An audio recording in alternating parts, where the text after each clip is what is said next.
Welcome to Commercial Real Estate Investing from A to Z, the ultimate guide for real estate investors. I'm your host, Steph Boldrini.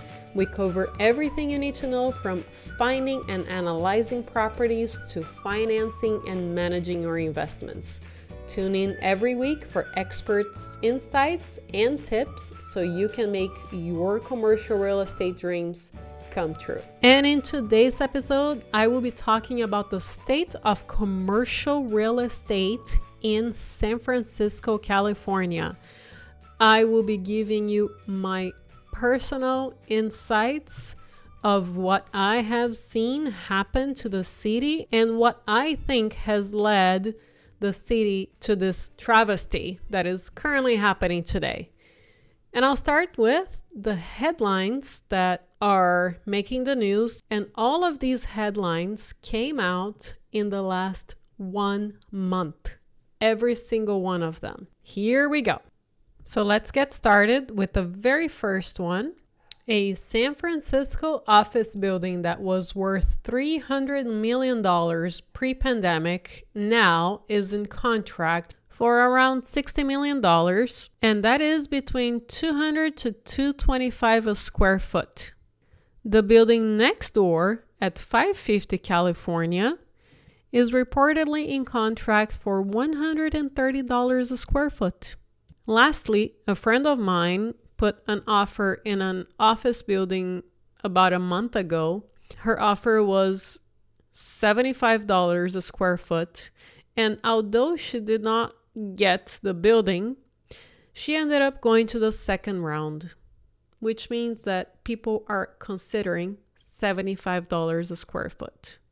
Let that sink in for a bit. Rent was getting close to $100 a square foot per year. And now you are able to buy an entire office building for between 1.5 to 2 years worth of rent pre-pandemic.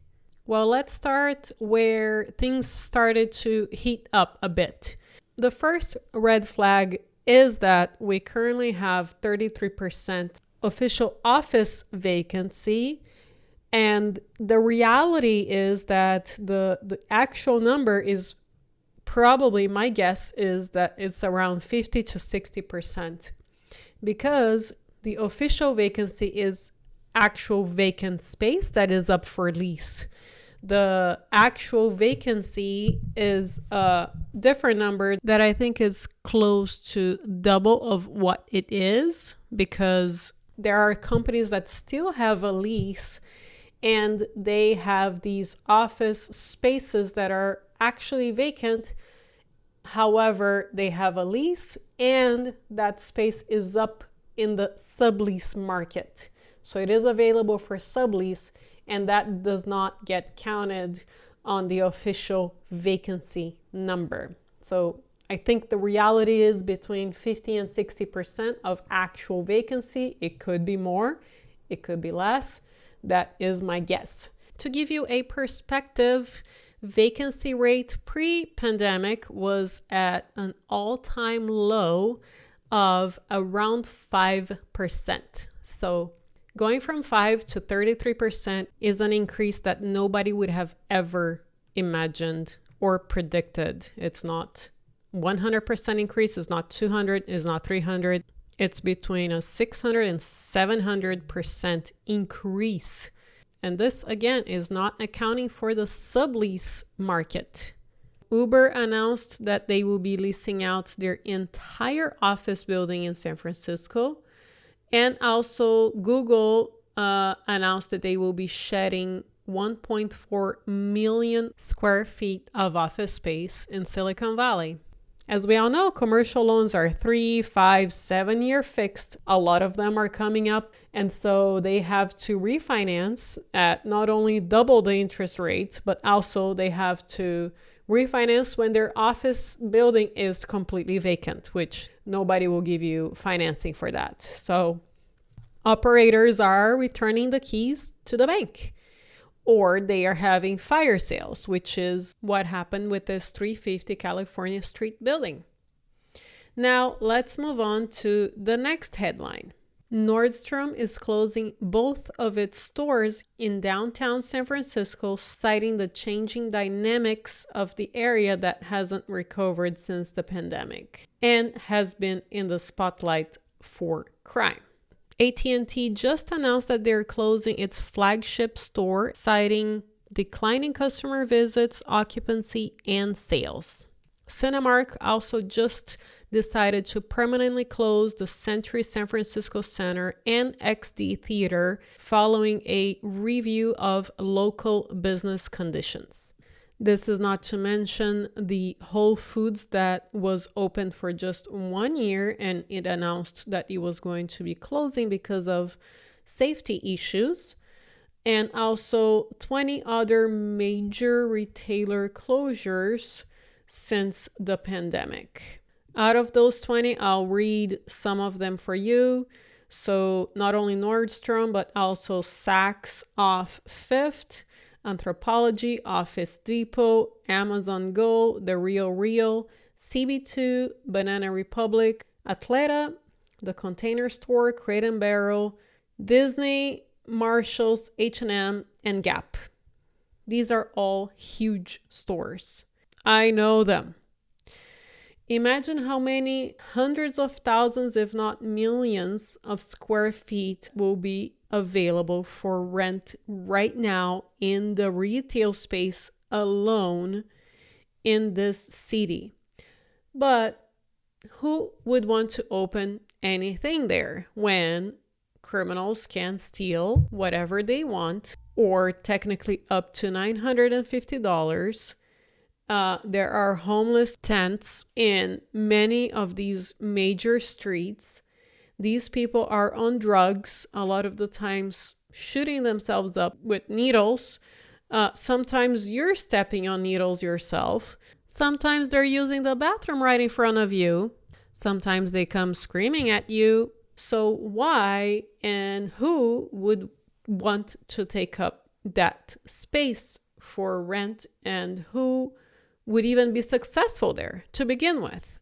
And then just 2 days ago, Westfield Mall announces that they are returning the keys to the bank. They have been operating in the San Francisco Center for more than 2 decades. They are attributing this decision to the challenging operating conditions in downtown San Francisco, which have led to decline in sales, occupancy, and foot traffic. So no matter how much you want to revitalize or repurpose that area, you must, number one, deal with putting people in jail when they commit crimes, because no retailer with half a brain cell will open up a store knowing that they're going to be losing money due to theft, because the criminals know that they are not going to get prosecuted.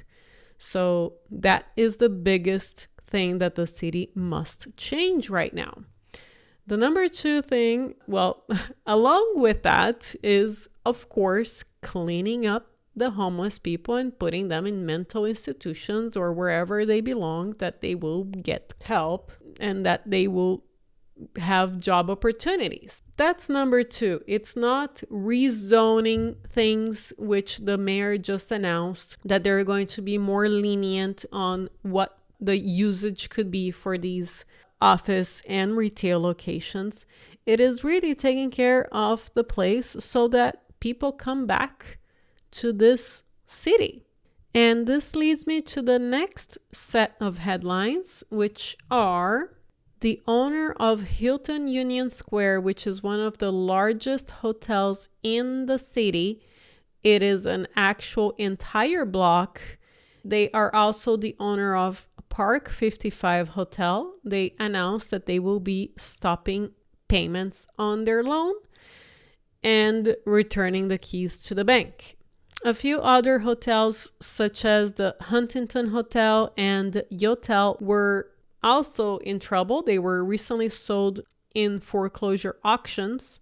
And this is not only because San Francisco took a very long time to get out of the COVID mentality, but also because of the crime and all of the issues with the homeless and everything else, people don't want to have conferences in San Francisco anymore, so hotels are struggling. Lastly, on the topic of hotels, CoStar's Senior Director of Hospitability Analytics said that over 30 hotels must deal with loans due in the next 2 years in the city. To summarize all of these articles up and what is happening in the city in 4 simple words: go woke, go broke. And at the end of the day, it's hard to say everything at once because there are so many different things that the city has done wrong that it has already spread to other parts of this state, such as Los Angeles. The gist of it is that law and order must be restored to the city and state. You cannot be giving free drugs to people. That does not help.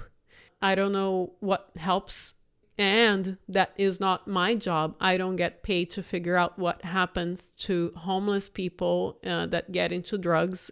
We already pay a lot of taxes for the people to figure that out. However, when you really think about it, these people, they get hundreds of millions of dollars just to quote unquote deal with the drug and the homeless problem in these cities. And of course, they will never want to get rid of their job. So the city needs a complete and utter cleanup and revamp from the bottom up. So now that we heard all of these headlines that literally just happened in the last 1 month, imagine how many more headlines are coming for this particular city.